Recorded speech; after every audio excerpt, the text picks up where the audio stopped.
So we had just finished up, I believe, with Lincoln at Gettysburg. So we're going to continue on with what's going on in November 1863.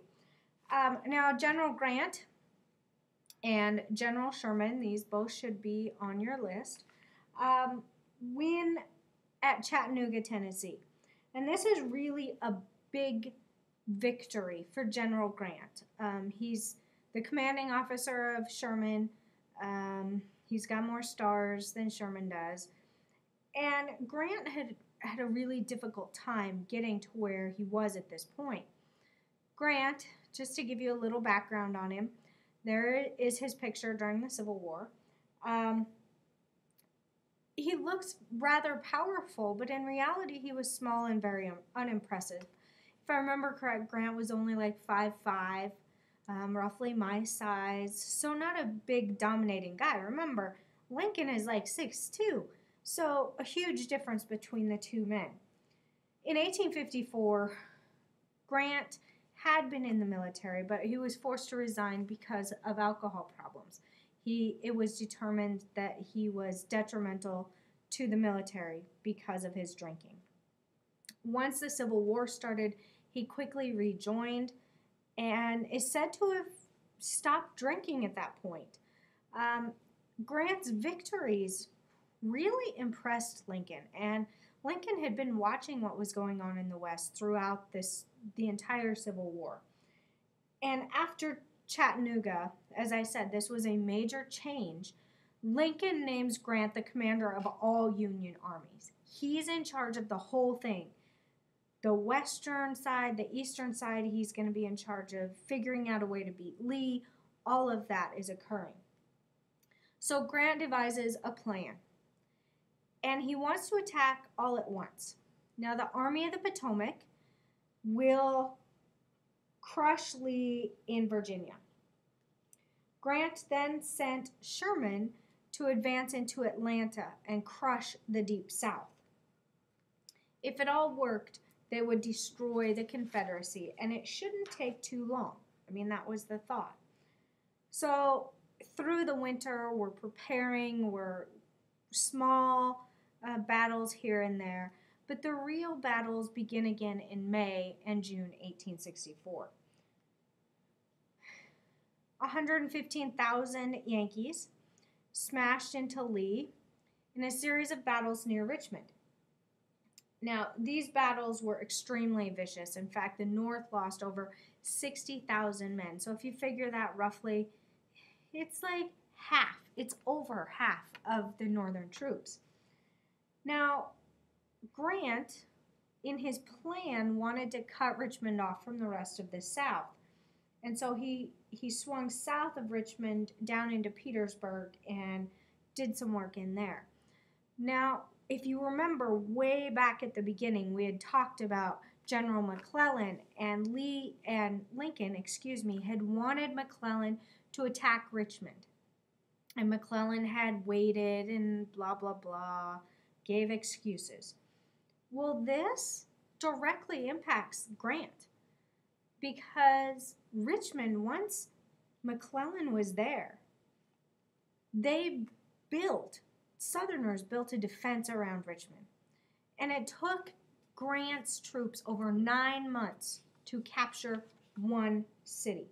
Imagine that, 9 months fighting day in and day out, not really making a whole lot of progress. Very, very frustrating. While Grant is still working on Richmond, we do have others still working. If you remember, David Farragut, who is in charge of the Navy, in August, he takes complete control of the Gulf of Mexico.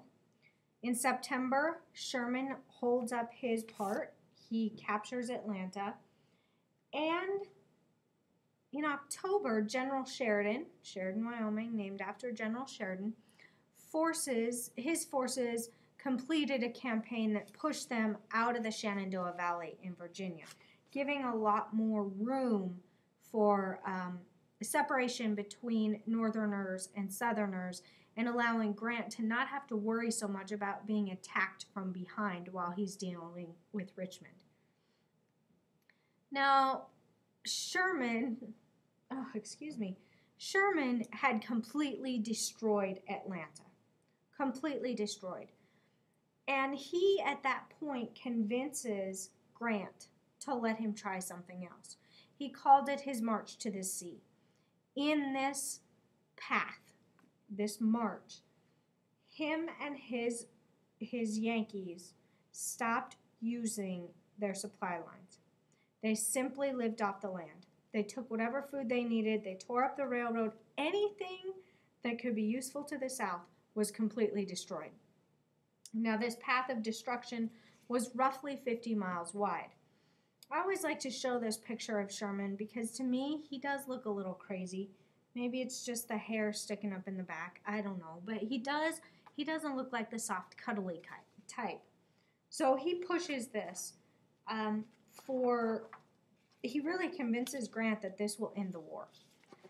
We're going to do a writing assignment or a discussion about Sherman's march to the sea. So just keep in mind what really happens. These are some pictures, graphic images. The one is an actual, true photograph of their march. The others are artist renditions. And I'm going to see if I can show this little video clip from Gone with the Wind. Haven't left much for the Yankees to take. We'll have to make a dash for it before the fire reaches that ammunition.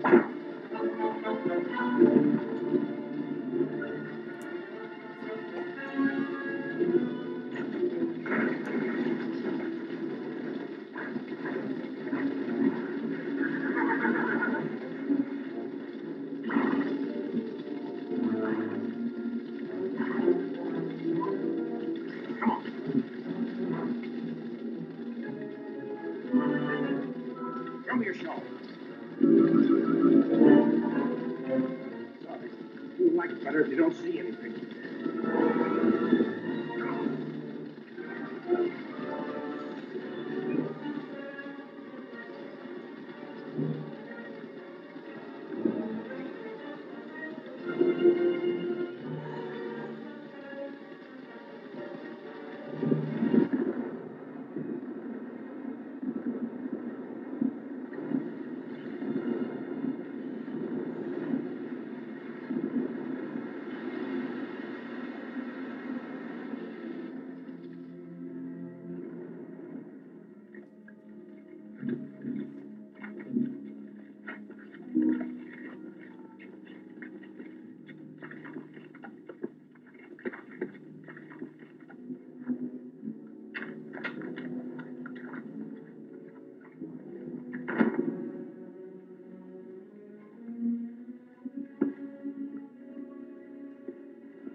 Good look, my dear. It's a historic moment. You can tell your grandchildren how you watched the old South disappear one night.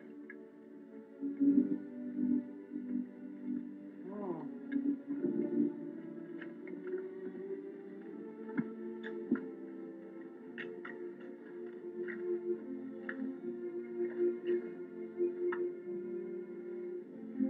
They were going to lick the Yankees in a month.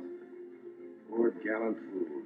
They made me sick on getting us all into this place, swaggering and boasting. That's the way I felt once about their swaggering and boasting. Oh, Webb, I'm so glad you aren't with the Army. You can be proud now. Proud of being smarter than all of them. I'm not so proud.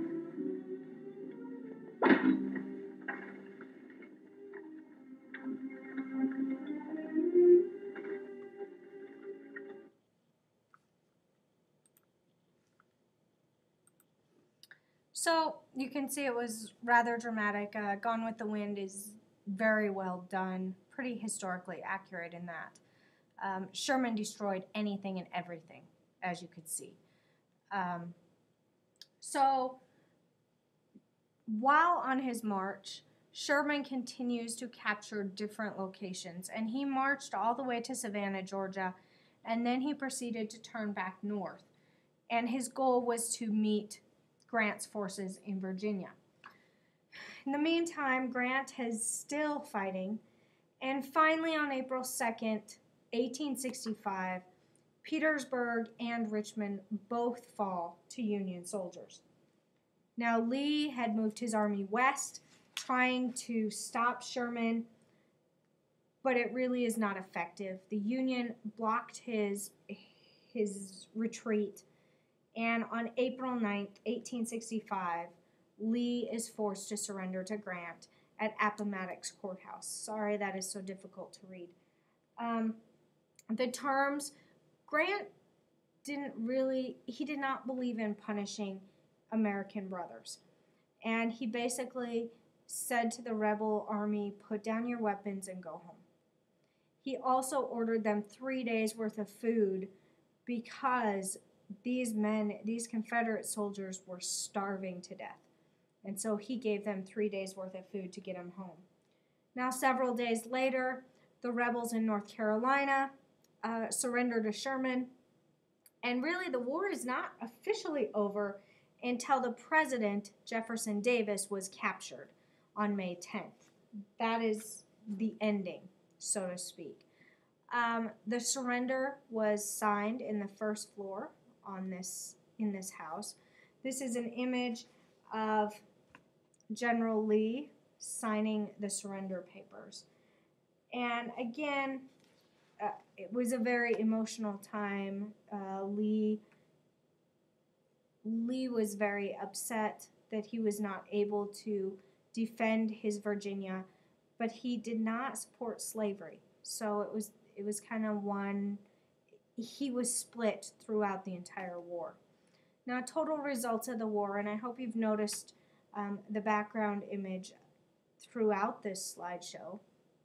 This is by far the most devastating conflict in American history. We have to remember that both sides were American. So there were more than 600,000 soldiers killed. Billions of dollars worth of damage. Almost all of it was in the South. Bitter feelings, which we're going to talk about why there were bitter feelings after the war when we talk about Reconstruction. And the North's victory did all sorts of things. It saved the Union, it strengthened the federal government, and it freed millions of African Americans.